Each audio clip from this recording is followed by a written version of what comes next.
If these horses aren't able to be tamed, then they would be put in a very dangerous situation.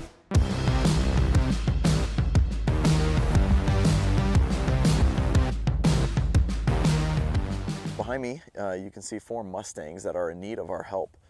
These horses got rescued, and they're here at the Florida Horse Protection Association, and we need to find out if we can handle them and care for them properly with like trimming their feet and doing vet work. So that's what we're here to do today. Let's get into it.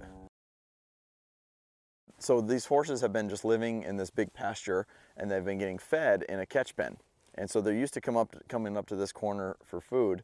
And so what I had them do here is build these 2 round pens so that we can have a kind of a contained area to work with them in.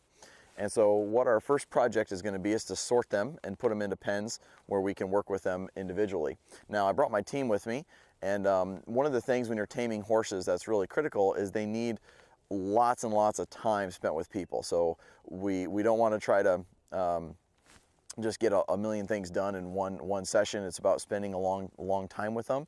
What we're going to do is once we get them separated is I'll put a person with each horse, and they'll be working with each individual horse, and I'll kind of show them what the goals are. So the basic things that we need to be able to do: we need to be able to halter them and lead them. We need to be able to pet them all over and handle their feet. That's going to be a big one. And we also need to be able to handle the sensitive areas, like around their mouth and their eyes, in case they ever needed to have any vet work done with them. So these are kind of the basic things that when you have a feral horse or a wild horse, that you have to get done with them in order to care for them appropriately. We're going to make this as least stressful as possible. We'll go from there. Now, this is always the hard part, or one of the more stressful parts, is the initial time that we separate them. And one of the reasons we had these pens built is if there's any that were kind of more challenging, we can keep them isolated so that the human is bringing them food and water. As what happens when you're taming Mustangs is if you put them all back together again as a herd, well, then the next morning you got to go ahead and separate them all again. And then each time that becomes the stressful process of it. The first goal is wild horses have a bubble, okay? And what we want to do is we want to shrink that flight zone, that bubble that causes them to choose to flight. And what we want to do is we want to teach them that if they stand still and they think and get curious, the pressure will go away. So we're going to use kind of a approach and retreat with that. And then the goal is going to be to see how close we can get and how much handling and touching we can accomplish with the horses at liberty still. We don't know what these horses have had done, but based on the condition that they're in, we suspect they've not had much handling. When they got hauled here, they were hauled loose in a stock trailer and they got unloaded, and they've just been, turned out in this big pasture. They appear to be older horses, maybe in the teens or maybe even early 20s. What I'm going to do initially is start a conversation with this horse. So I'm going to approach her until she looks at me with 2 eyes. So if she's walking away, I'm going to put pressure on here. And I'm just trying to generate some interest or some curiosity. So when she runs away, she didn't get any relief from that pressure. Does that make sense? I'm still here. I'm still following her. There's no pressure. There she looked in, and so then I'm going to walk away. Then the next thing we're going to do is we're going to kind of tame the air around them, okay? So like even me standing back here, she flinched when I moved this flag. So it's like just getting them comfortable with being in their space, okay? So that caused her to retreat. So now I'll go back and approach again. So I'm just kind of doing a slight little block there, getting in her space. There's another little release.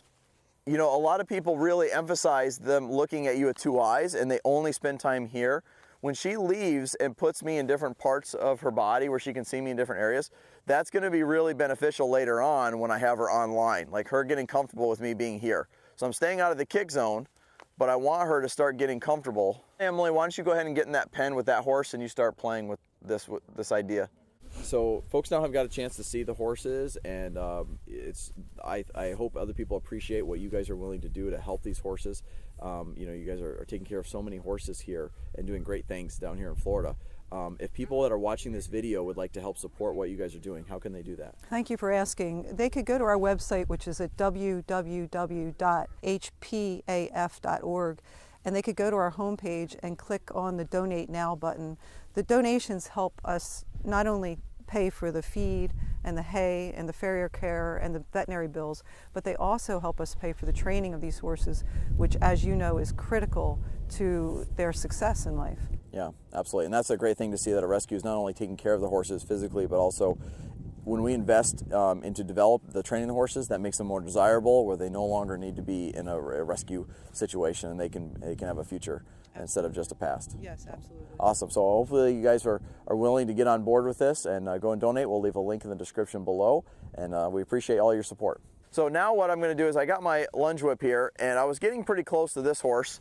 So now I'm going to work on taming the air. And Emily, this is what I'm going to have you do next. So I'm basically just going to use this and just kind of move it around and just get her comfortable. So you can see how she's bothered by that. So I don't need to be any closer to her, but my tool is going to be closer. Okay? So again, if she wants the pressure to go away, there, kind of looked in. It was so it was a little bit of a reaction. I couldn't really tell. I kind of walked away, and yeah, we did have her, you know. If she had just immediately whirled around, then it would have been bad timing on my part to release there. But it's like you got to make two choices. So Emily, something to think about is you have to make a choice. I'm either going to work on getting closer with my feet or the tool. But try not to do both. Try not to go like that, is what we're trying to avoid doing, okay? Because that ends up being just a lot of pressure for them. So I just try to pick an achievable level of pressure that I think she can handle. Now, what doesn't work, there we go, and that's how I know it was achievable. That took 10 seconds, 15 seconds of her being bothered before she found another place to give her relief. And I'm using this, the reason I'm using this tool is, you can see it's a little longer, but what this will allow me to do is hopefully eventually touch the horse, because the horse has to get used to their bubble and my bubble getting closer and closer together. But if I had to get so close I could touch them with my hand, that's a pretty high level of acceptance, right? And so a lot of times that would be too big of an ask at first.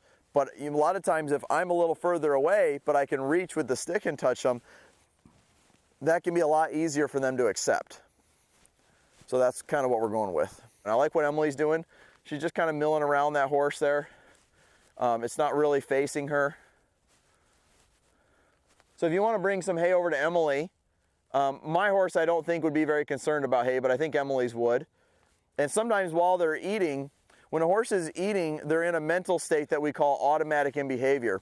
And if they can be in that state while we're petting them, that can be a great way to bridge. They don't want us to touch them versus they're okay with us touching them. So this particular horse, I'm going to start directing where she goes. She really wants to move her feet, and right now she's dictating where she goes, and so I'm going to change that a little bit. She's moving her feet too much as an evasion, and she's not spending enough time standing still. And just think about Emily now rubbing her and preparing her to where you could put a rope on her neck. There's that saying of, if you have a rope in your hand, you better have a plan. And I feel like this horse is likely going to need us to put a rope on her, but once you put a rope on him, you're pretty committed to what you're doing. So I still feel like with this horse that she's doing her own thing a little bit too much. Oh, I'm just going to push her around a little bit more, just where it's like I'm basically controlling her now. I'm pushing her where I want to go. And this is where you're kind of first starting to ask them to turn loose to us controlling them, but it's a real easy way because all I'm asking her to do is move forward. And now I'll stop, try to get her to look in, and then I'll just push her the other way. Nice. Let's get Emily a 22-foot rope with a ring on it, and Emily will see if she can put that on her neck. So the concern with, if I were to put a rope on this horse now, I still can't get very close to her, and that'll still be true with a rope on. And so I'm trying to just get her a little bit more gentle and be more comfortable standing still. She's already there kind of wanting to stand still just a little bit more after me pushing her around here. And then at the same time that I'm doing this, I'm actually desensitizing her a little bit to the flag, which is a good thing. But for a lot of horses, when they get a little adrenaline spike, not a lot, for all of them, they need to move their feet to kind of burn some of that off. So I would be doing this horse a disservice if I constantly kept trying to make her stand still. This horse needs to move her feet.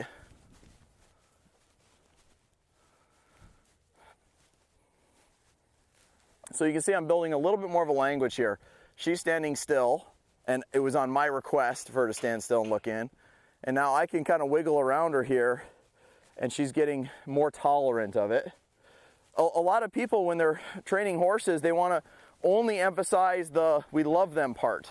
And we feed them, and we take care of them, and we pet on them, and we show them love. But horses very, very much care about who's the leader, because that's where they get their source of safety and comfort. The leader needs to make some decisions on what we're doing.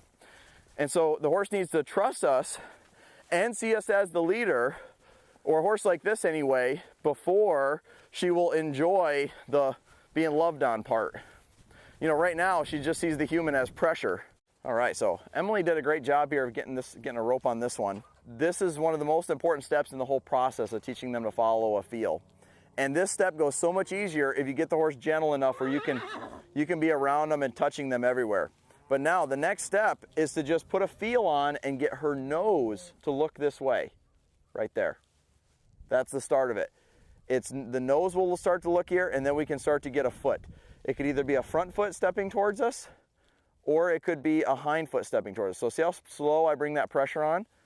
And I just hold it there a little bit, and I got one step. So Emily, what you're gonna do is you're gonna balance doing these little tugs and teaching her to step towards you with going back up and petting her. So the yield is like is meant to be the like not so fun part. It's like,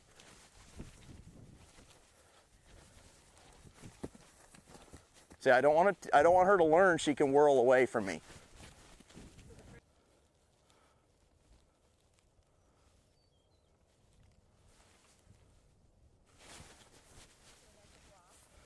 Well, that was a yield that went south.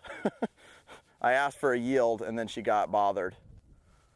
So again, here are just little tugs. Just trying to get a foot to turn loose.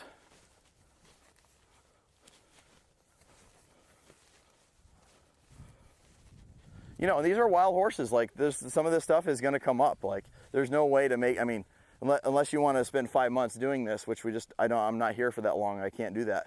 These horses need to get tamed, and until they're tamed, we can't doctor them. And literally, if one of these horses got hurt or escaped, it might be put them down. Like, it's life or death here.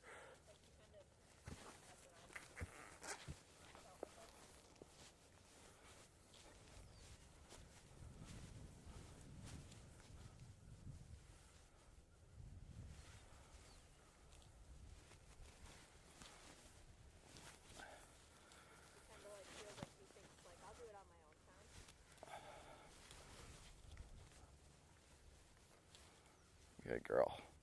There's a lick and chew. That's good. Getting comfortable there. And so the goal is to just keep kind of working around here, asking for these little baby steps. And what we're looking for is for those hind feet to finally turn loose. And that's going to be a big step.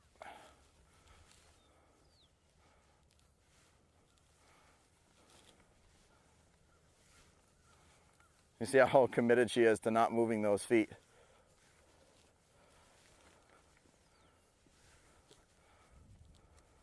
Oh, they moved.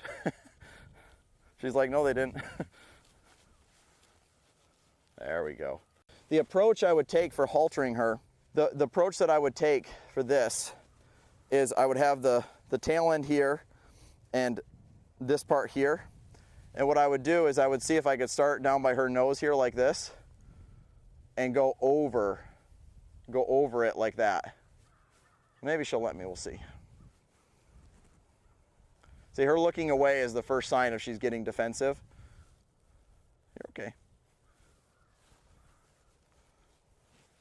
But see, this is where, because we have the rope on and we're not at liberty, now I can step away from her and ask her to come back and follow me here.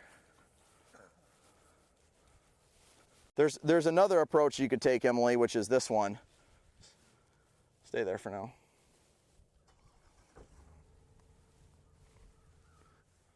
All right, we got our first halter on. So Gorkon, now getting your lead rope attached. Okay, so this horse is now just starting to make a change to where she's starting to get a little bit more comfortable. So just like when we were approaching and petting Emily's horse Rose, this is the moment where we're asking her to get comfortable with this. Very nice. I like that.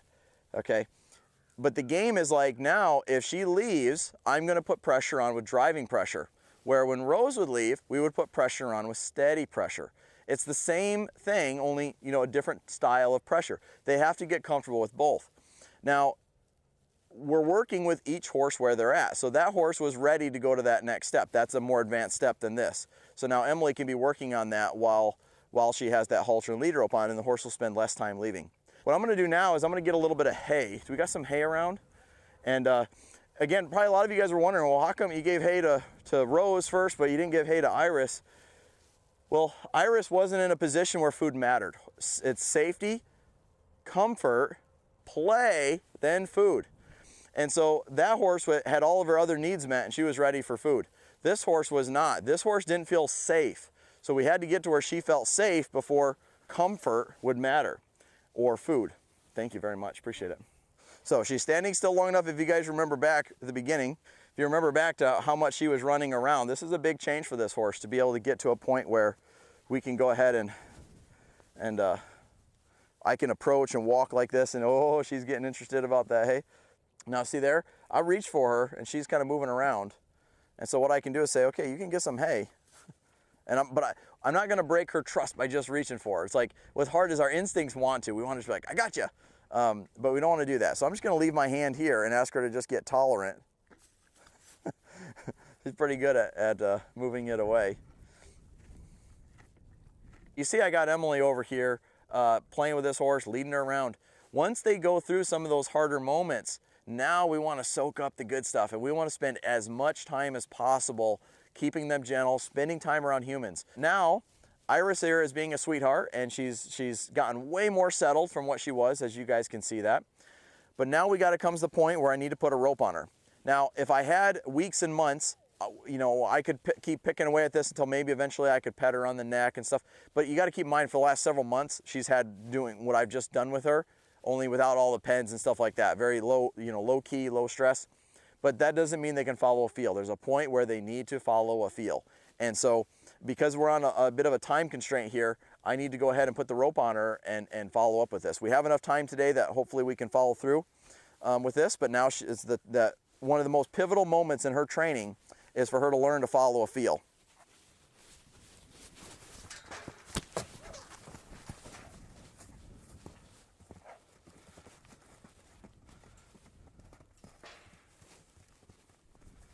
So now my job is rope management now. Let her get comfortable just wearing it. That's all we're trying to do here. She's never had a rope on her, obviously. And you're kind of finding out how big of a step this is. And so this doesn't have anything to do with the human. This is just things touching her now and her kind of getting comfortable with that. She's working around the pen to the right pretty good. So what I'm going to do is put a little feel while she's going around to the right in motion. And sometimes that's an easier place to start. There, she kind of came forward out of that turn there, so I released. I'm looking for any little thing that is what I want. I want her to go forward off of that feel and then think in. So we got forward, she thought in, her nose just came off that fence and tipped into me, released there. The other horse, Rose, was very introverted, and she actually didn't have as much preparation as this horse did. By me moving a horse around the pen, I actually had developed a little bit more of a you know, kind of maybe respect or rapport. A little bit more of a language with her.